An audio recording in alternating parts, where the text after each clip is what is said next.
গত পঞ্চায়ত ইলেকশ্যনত বোকাখাত সমষ্টিৰ যিসকল মিত্ৰজোঁটৰ প্ৰাৰ্থী আছিল, যিসকল জয়ী হ'ল ZPC, AP আৰু ৱাৰ্ড মেম্বাৰত, তেখেতসকলক আমি আজি অলপ মৰম যাচিলোঁ, সম্বৰ্ধনা জনালোঁ। আমাৰ দুয়োটা দলৰ ইয়াত নেতৃবৃন্দ উপস্থিত আছিল।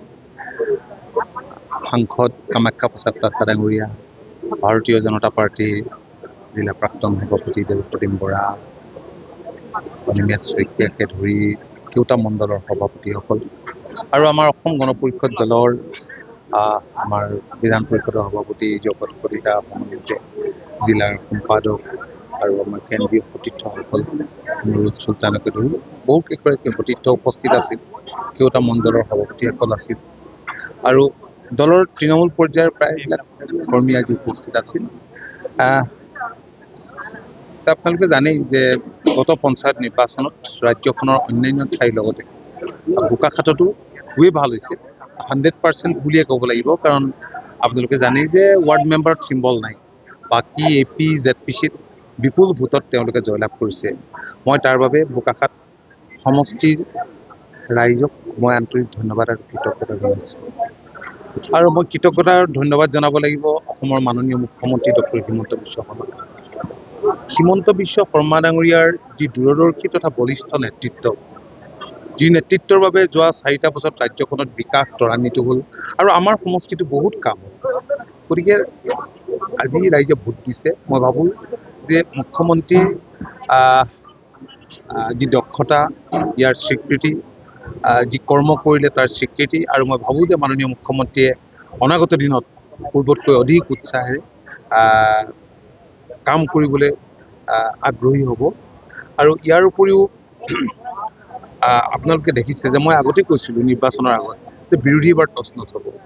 তো বিৰোধী মানে এইখনটো ছেমি ফাইনেল বুলি কোৱা হৈছিলে, গতিকে ছেমি ফাইনেলত বিৰোধীয়ে কংগ্ৰেছ আৰু অন্যান্য তথাকথিত যিবিলাক বিৰোধী দল আছে গলপষ্টৰ কাষে চাপিব নোৱাৰে। গতিকে 26ৰ নিৰ্বাচনৰ বাবে এইটো স্পষ্ট হৈ পৰিল কি হ'ব। ভাল লাগিছে সকলো কৰ্মীকে আমি কৈছোঁ যে আপোনালোকক জনসাধাৰণে যিহেতু গধুৰ দায়িত্ব আপোনালোকৰ কান্ধত দিছে, গতিকে আপোনালোকে নিয়াৰিকৈ নিষ্ঠাৰে সততাৰে কাম কৰিব লাগিব, ৰাইজৰ সেৱাত ব্ৰতী হ'ব লাগিব। যিহেতু পঞ্চায়তখন এনেকুৱা এখন সৰু চৰকাৰ য'ত গ্ৰামাঞ্চলৰ ৰাইজে ওচৰতে পায়, গতিকে তেওঁলোকৰ কাম কাজৰ ওপৰত আমাৰ মিত্ৰৰ কেওটা দলৰ ইমেজ, ভাৱমূৰ্তি আৰু লগতে জনসাধাৰণৰ ভৱিষ্যত নিৰ্ভৰ কৰিছে গ্ৰামাঞ্চলৰ। আৰু মোৰ দৃঢ় বিশ্বাস আছে ৰাইজে বহুত ভাবি চিন্তি এই প্ৰাৰ্থীসকলক জিকাইছে। আৰু মাত্ৰ ৱাৰ্ড মেম্বাৰত যিসকল মানে কিছু হয়তো থাকি গ'ল, গতিকে তেওঁলোকক মই বহুত বহুত ধন্যবাদ জনাইছোঁ। কাৰণ তেওঁলোকেও যথেষ্টখিনি দল এটাৰ কাৰণে। চাওক, কংগ্ৰেছৰ দিনত বহুত দুৰ্নীতি কৰিলে পঞ্চায়ত। আজি আৰম্ভণিৰ পৰা যদি কংগ্ৰেছে ভাল কাম কৰা হ'লে আমি বহুত কাম কৰিব নালাগে। পঞ্চায়তত তেওঁলোকে যিবিলাক ভুল কাম কৰিলে, যাৰ ফলত আমাৰ দৰিদ্ৰতাটো বাঢ়িলে, যাৰ ফলত আমাৰ যি পুঁজিৰ অপব্যৱহাৰ হ'ল, যাৰ ফলত জনসাধাৰণৰ লগত ডিষ্টেঞ্চ হ'ল, যাৰ ফলত জনসাধাৰণ অসন্তুষ্ট হ'ল, সেইবিলাক ভুল তেওঁলোকৰ পৰা আমি ল'ব লাগে। যে ভুলবিলাক কৰিলে সেই ভুলবিলাক আমি নকৰিবৰ কাৰণে কৈছোঁ। প্ৰতিনিধি মানে সৰ্বোচ্চ নহয়, প্ৰতিনিধি জনসাধাৰণৰ ইচ্ছাতে প্ৰতিনিধি হ'ব পাৰে। মই সাংসদ হ'লোঁ, মই যদি সৰ্বোচ্চ বুলি ভাবোঁ তেতিয়াহ'লে ভুল হ'ব। জনসাধাৰণৰ ইচ্ছা আকাংক্ষাক যদি সন্মান কৰিব নোৱাৰে তেতিয়াহ'লে মই নাভাবোঁ যে কোনো প্ৰতিনিধি ছাকচেছফুল হ'ব পাৰে। মই এই মন্ত্ৰটোকে লৈ আগবাঢ়োঁ, মই বেলেগৰ কথা নাজানো। মই সেইকাৰণে মোৰ যিটো মনৰ ভাৱ মই তেওঁলোকক অনুৰোধ কৰিছোঁ, এজন ৱাৰ্ড মেম্বাৰৰ পৰাই বহুত ডাঙৰ মানুহ হ'ব পাৰে। ৱাৰ্ড মেম্বাৰ যিসকল আজি জিকিছে, ৱাৰ্ড কমিশ্যনাৰ জিকিছে, তেওঁলোকে মিউনিচিপালিটি বৰ্ডৰ চেয়াৰমেনো হৈছে বা প্ৰধানমন্ত্ৰী হৈছে বা তেনেকুৱা ধৰণৰ প্ৰধানমন্ত্ৰী হৈছে, তেওঁলোকৰ মাজত কোনোবা মন্ত্ৰী হৈছে, কেন্দ্ৰীয় মন্ত্ৰী হৈছে, তেওঁলোকৰ বহুত ডাঙৰ পদবীলৈ যাব পৰা সম্ভাৱনা আছে। সেই সম্ভাৱনাটো তেওঁলোকে শেষ কৰিব নালাগে। প্ৰত্যেকজন নিৰ্বাচিত প্ৰতিনিধিয়ে সদায় জনসাধাৰণৰ ইচ্ছা আকাংক্ষাক যদি সন্মান কৰিব নোৱাৰে আৰু নিজৰ যদি পেট ভৰাবলৈ চিন্তা কৰে, তেতিয়াহ'লে জনসাধাৰণে কেতিয়াও লগ নিদিব। 5 বছৰ পিছত আমাৰ এইটো 5 বছৰ দিয়া হয়, 5 বছৰ পিছত জীয়াই থাকিবলৈ বহুত অসুবিধা হ'ব। আমি চেই লেলি অৱস্থালৈ যাব নালাগে। মই এই কথাটো জানো। মই গণতান্ত্ৰিক ব্যৱস্থাক সন্মান কৰিব নোৱাৰিলে সেই ব্যৱস্থাটোৱে কোন সময়ত জনসাধাৰণে ধাৰাশায়ী কৰে ইয়াৰ কোনো তাৰ কোনো মান নাই। সেইকাৰণে কংগ্ৰেছে যিদৰে আজি শেষ হৈ গ'ল, নিশ্চিন্ন হৈ গ'ল। এটা ৰাষ্ট্ৰীয় দল, তেওঁলোকে 100 বছৰীয়া দল বুলি কয়, তেওঁলোকে বহুতখিনি ক্ষমতা পাইছে বুলি কৈছে। আজি আধুনিক যুগত যেতিয়া মানুহবিলাকে ঘূৰাই পেলাই গোটেই ব্যৱস্থাটো চাইছে, ইয়াত দেখিলে যে তেওঁলোকৰ পৰা আমি একোৱে নাপালোঁ। তেওঁলোকক আমি কিছুমান মানুহ খালি মন্ত্ৰী MLA বা পদবীত দিলোঁ, তাৰ বাদে বেলেগ একো নকৰোঁ। জনসাধাৰণে এই কথাটো উপলব্ধি কৰে। সেইকাৰণে মই তেখেতসকলক অনুৰোধ জনাইছোঁ, প্ৰত্যেকগৰাকী নিৰ্বাচিত প্ৰতিনিধিয়ে they should be very careful, আৰু তেওঁলোকে জনসাধাৰণৰ ইচ্ছা আকাংক্ষাক সন্মান কৰিব লাগিব যিকোনো কথা, আৰু ট্ৰেন্সপাৰেণ্ট হ'ব লাগিব। তেওঁলোকে যদি ট্ৰেন্সপাৰেণ্ট নহয়, তেওঁলোকে যদি নিজৰ ভিতৰতে ৰাখি দিয়ে, তেওঁলোকে কিন্তু অসুবিধা পাব, আৰু তাৰ অসুবিধাৰ ফল আমি ভোগ কৰিব লাগিব।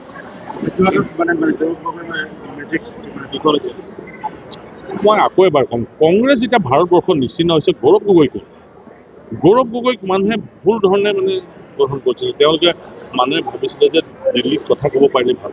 এতিয়া চৰকাৰ নিজৰ থাকিব, চিঞৰিব নালাগে। আচলতে আজিৰ তাৰিখত চিঞৰা দিন গ'ল, টেবুল ঢকিয়াব লাগে, এটা মানুহৰ ধাৰণা আছে।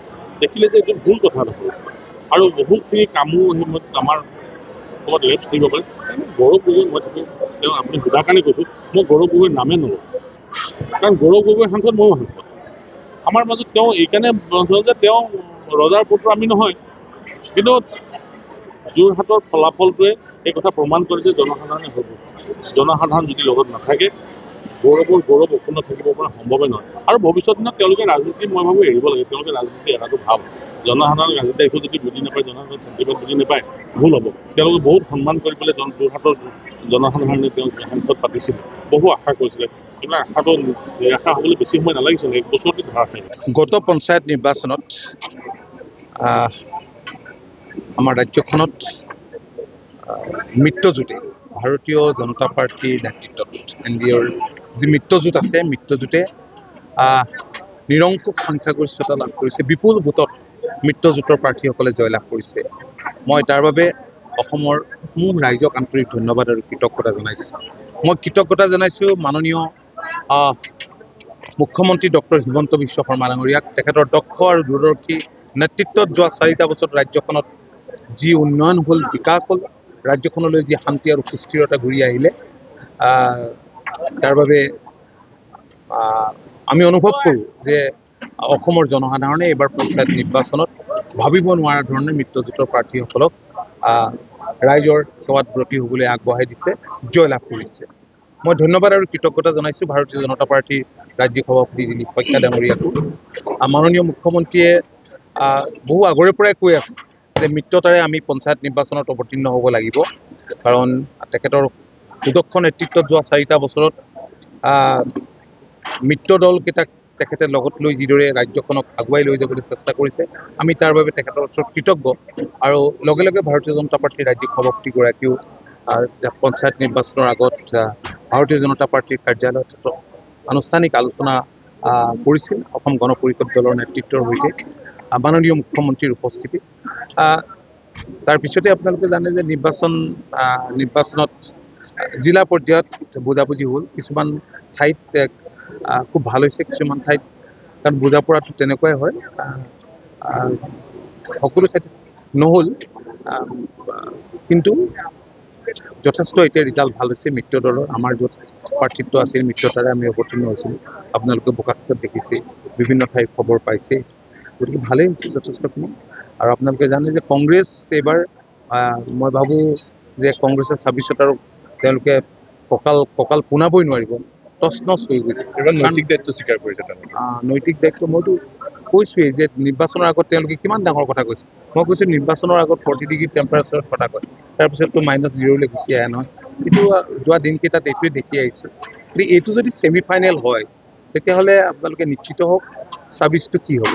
গতিকে ছেমি ফাইনেলত কংগ্ৰেছ গলপষ্টৰ ওচৰলৈকে আহিব নোৱাৰে, ওচৰ চাপিব নোৱাৰিলে, বিৰোধী ওচৰ চাপিব নোৱাৰাৰ মূল কথাটো হৈছে কংগ্ৰেছ শাসনত থকা অৱস্থাত কৰা ব্যাপক দুৰ্নীতি, অনিয়ম, অবিচাৰ, অন্যায়, এইবিলাকৰ কাৰণে আজি জনসাধাৰণে এনে ৰায় দিছে।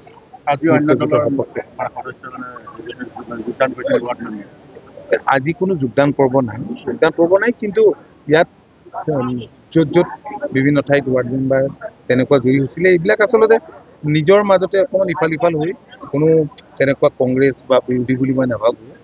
তেওঁলোক থাকিব নিশ্চিতভাৱে, বিজেপিৰ লগত থাকিব। চৰকাৰে 4টা বছৰ সম্পূৰ্ণ কৰিলে। আটাইতকৈ মই ভাবোঁ যে ডাঙৰ এচিভমেণ্ট বুলি ক'লে মাননীয় মুখ্যমন্ত্ৰীয়েও এই কথাখিনি কৈছে যে ৰাজ্যখনলৈ শান্তি আৰু সুস্থিৰতা ঘূৰিছে। ৰাজ্যখনৰ পৰিৱেশ কেনেকুৱা আছিল আপুনি মই সকলোৱে জানো, ৰাজ্যবাসীয়ে জানে। যেতিয়া শান্তি আৰু সুস্থিৰ হয় এখন ৰাজ্য, তেতিয়াই সমৃদ্ধিৰ দিশত আগবাঢ়িব পাৰে। এইটো এটা মূল কথা। আৰু যোৱা 4টা বছৰত কংগ্ৰেছে বা ৰাইজে ভাবিব নোৱাৰা ধৰণৰ কেতবোৰ কাম সম্ভৱ হৈছে আৰু কেতবোৰ পৰিকল্পনা হৈছে যিবোৰ বাস্তৱায়িত হ'ব। আজি এলিভেটেড কৰিডৰ এয়া হ'বলৈ গৈ আছে, এই কাৰ্যকালতে আৰম্ভ হ'বলৈ গৈ আছে। নুমলীগড়ত মই জাষ্ট উদাহৰণ হিচাপে দেখুৱাইছোঁ, ব্ৰহ্মপুত্ৰৰ তলে যি ব্ৰিজ হ'বলৈ গৈ আছে, এইবিলাক কংগ্ৰেছে বা বিৰোধী দলৰ সপোনত ভাবিব পাৰে নেকি?